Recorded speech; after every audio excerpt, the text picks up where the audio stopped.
विधानसभा चुनाव 2023 का होने जा रहा है। भारतीय जनता पार्टी से प्रत्याशी फूल सिंह जी मीणा को तीसरी बार जो है पार्टी ने मौका दिया है। आइए किन मुद्दों पर इस बार चुनाव लड़ने जा रहे हैं और पिछले जो 2 कार्यकाल रहे हैं उनमें क्या उपलब्धि रही है और इस कार्यकाल में वो क्या कुछ देने वाले हैं ग्रामीण की जनता को। फूल सिंह जी मीणा जो अपने केंद्र में नरेंद्र जी मोदी जी जैसे लोगों का काम कर रहे हैं तन मन धन लगा के, उसी तरह से हमारे फूल सिंह जी मीणा 2013 में जीत के आए थे। उसके बाद में लगातार जनता के बीच में है और जब हमारी सरकार थी उस समय भी उन्होंने उनके माध्यम से एमएलए फंड के माध्यम से सरकार के माध्यम से बहुत काम करवाए थे। और अभी 5 साल के अंदर कांग्रेस की सरकार थी, पर फूल सिंह जी मीणा ने कार्यकर्ताओं को ये महसूस नहीं होना दिया कि कांग्रेस की सरकार है। उन्होंने सभी कार्यकर्ताओं को आपस में उनकी समस्याओं को सुनते हुए हर समस्या का निदान किया और उनके फंड से जो पैसा आया उन्होंने सभी पंचायतों में बराबर मात्रा में दिया और सभी कार्यकर्ताओं के सुख दुख में हर समय वो उनके खड़े रहते हैं। और आप देख सकते हो फूल सिंह जी मीणा की आज जो रैली नामांकन रैली है उसमें भी हजारों की संख्या में कार्यकर्ता अपने खर्चे से यहाँ पे आए हुए हैं और तन मन धन से उनकी सहायता करने के लिए तैयार है। और फूल सिंह जी मीणा जो एक साफ सुथरा स्वस्थ छवि का नाम है, आने वाले समय में आपको वो विजय हो के ये जनता उनको भेजेगी और राजस्थान सरकार के अंदर अपना प्रतिनिधित्व करेंगे और ग्रामीण विधानसभा का उनके माध्यम से बहुत ही अच्छा विकास होगा। और जो ग्रामीण दूर दराज क्षेत्रों में जो रहते हैं, पहाड़ी क्षेत्रों में रहते हैं, उनके माध्यम से जो विकास हुआ था कुछ एक विकास बाकी रह गया था टीएसपी क्षेत्रों में, उनका भी अभी जो सरकार के माध्यम से वो वापस जीतेंगे, सरकार के अंदर बैठेंगे, बहुत ही अच्छा काम करेंगे, हमें पूरी उम्मीद है। आपको क्या लगता है अगर बहुमत नहीं मिली तो क्या वापस वहीं आ जाएंगे हम? ये आपकी गलतफहमी है। सरकार को बहुमत मिल रहा है। जनता इन 5 सालों से इस कुशासन से ग्रस्त हो चुकी है। भ्रष्टाचारी सरकार है, ये युवाओं के खिलाफ सरकार है। पूरे 5 साल इन्होंने होटल रिसोर्ट में अपनी सरकार निकाली है और युवाओं के साथ इतना बड़ा धोखा किया है इन्होंने। पेपर लीक कर करके इन्होंने पूरे राजस्थान की जनता को और राजस्थान को शर्मसार किया इस सरकार ने। यह फूल सिंह जी मीणा हमारे 5 साल में सरकार नहीं होते हुए भी एक घर में एक नागरिक से जुड़ के और मिलके काम किया। हमारा सबसे बड़ा मुद्दा रहेगा कि हमारे जितने भी वनवासी भाई हैं उनको वन विभाग से पट्टे जारी कराए जाएंगे। चावर माइंस में हमारे स्थानीय लोगों को रोजगार दिया जाएगा और हर जनता को, हर आम जनता को साथ में रख के हमारा फूल सिंह जी मीणा हमारा कार्य करेंगे। इन 10 साल के कार्यक्रम में कोई बड़ी उपलब्धि आपको ध्यान है? हमारे 10 सालों के कार्यकाल में फूल सिंह जी मीणा की सबसे बड़ी उपलब्धि है घर घर नल योजना, पक्के मकान, हर महिलाओं को उज्ज्वला योजना के तहत हर महिलाओं को अपने गैस कनेक्शन, शौचालय और हर गांव में रोड, पक्की रोड। डबल इंजन की सरकार थी जब तक विकास अच्छी तरह हो रहा था। ये जैसे बीच में एक कुशासन आया और मतलब इसको गति को विराम लगा है। आदिवासी जनजातियों के कई मुद्दे, जंगल जमीन के बड़े मुद्दे हैं जो अभी तक समाधान नहीं हुए। फाइलें पड़ी रहती है लेकिन विधानसभा में सत्र में कोई भी आवाज़ नहीं उठाता। क्या इसका बड़ा कारण है? देखो, अभी सरकार पूर्ण बहुमत से राजस्थान में आने वाली है। जैसे चेन कड़ी से कड़ी जुड़ जाएगी वैसे ही विकास शुरू हो जाएगा। जैसे पट्टों का मामला है, उदयपुर ग्रामीण के आसपास पंचायतों में वो एनओसी जारी करके पट्टे जारी करवा देंगे। बहुत से विकास के काम केंद्र सरकार की योजना के मार्फत जमीनी स्तर पर गांव टाणी पहुँचा है, घर लाभार्थी लाभान्वित हुआ है।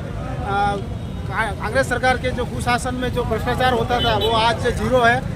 सीधा जनता के खाते में पैसा आ रहा है। सारी योजनाओं के लाभ सीधा जनता के पास व्यक्तिगत मिल रहे हैं। तो मैं मानता हूँ और उदयपुर ग्रामीण से हम सभी को गर्व भी है कि हमारे उदयपुर ग्रामीण के फूल सिंह जी मीणा जो मोदी हैं उदयपुर ग्रामीण के, वो विकास में अव्वल हैं और आगे भी वो विकास करते रहेंगे।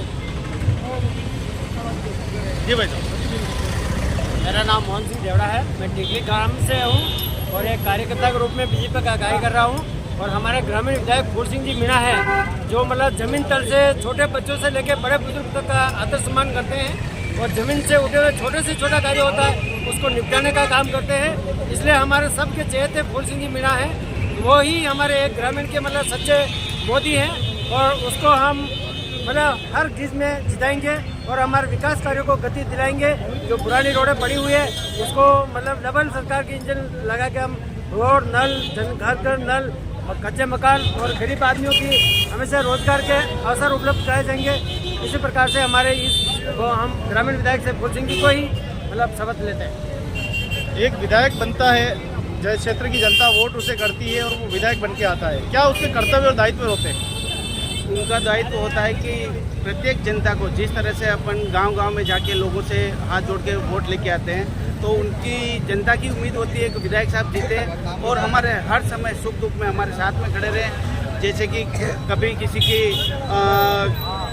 कोई भी घटना हो जाए, अचानक कोई घटना हो गई, कोई हादसा हो गया, थाने में कोई काम हो गया, जंगल जमीन संबंधी कोई सरकार के माध्यम से कोई अपने काम नहीं हो रहा तो उसके माध्यम से हो गया, सरकारी डिपार्टमेंट में कोई काम हो गया, तो उनको जनता को आशा रहती है कि हमारे अगर एमएलए साहब जीतेंगे तो उनके माध्यम से हमारे काम हम आसानी से करवा सकेंगे। क्योंकि ये जो कांग्रेस की भ्रष्ट सरकार थी, उन्होंने 4-4.5 साल तक तो कुछ काम किया नहीं और 6 महीने के अंदर उनको ये फ्री दे रहे हैं, वो फ्री दे रहे हैं, पंचायतों के अंदर पैसे भेजे नहीं, पंचायतों का विकास रोक दिया और ये कल जनता को प्रलोभन की योजनाएं ला के जनता को पागल बना रहे हैं। अभी जो योजना जो लागू की उन्होंने, जमीन स्तर पे एक भी योजना नहीं और आचार संहिता लग गई, अब ये योजना धरी की धरी रह गई और जनता हमारी फिर से मूर्ख बन गई। क्या सरकार फोन देना ठीक है, चिकित्सा और शिक्षा तो देनी चाहिए, लेकिन इसके अलावा आप क्या सोचते हैं दूसरी चीज निष्फल है? बिल्कुल निष्फल है। आज ये फ़ोन दिए, फ़ोन कौन चला रहे? हर घर में वैसी फ़ोन है, एक घर में हर एक मेंबर के पास फ़ोन था। इसे अगर उनको देना ही था तो महिलाओं को सिलाई मशीन देते हैं, वो महिलाएं उनसे सिलाई मशीन से उनका रोजगार चला सकती थी, उनका परिवार चला सकती थी। मोबाइल से क्या है, मोबाइल तो लिए और ये 6 महीने में ख़राब हुए, उनका कोई मतलब नहीं निकला, कुछ नहीं निकला। और अगर ये सिलाई मशीनें देते तो हर घर में अगर एक महिला को सिलाई मशीन मिलती तो फिर भी वो उनका रोजगार चला के उनका घर गुजारा चल जा सकती थी। न जाने कितनी विधानसभा और कितनी लोकसभा आपने और हमने देखी है, आपको क्या लगता है कि और कितनी विधानसभा लोकसभा हमको देखनी है कि ये मुद्दे हल होंगे? ये मुद्दे हल तो अब एक बार और अपने डबल इंजन की सरकार जो बन जाए, राजस्थान में बीजेपी की सरकार और केंद्र में मोदी जी की सरकार जो अभी है और वापस बन जाएगी, तो हम ज़्यादा से ज़्यादा समस्याएं हल करवाने की एमएलए साहब के माध्यम से कोशिश करेंगे। क्षेत्रीय पार्टी भी बहुत वर्चस्व में आ रही है, इसका क्या कारण है?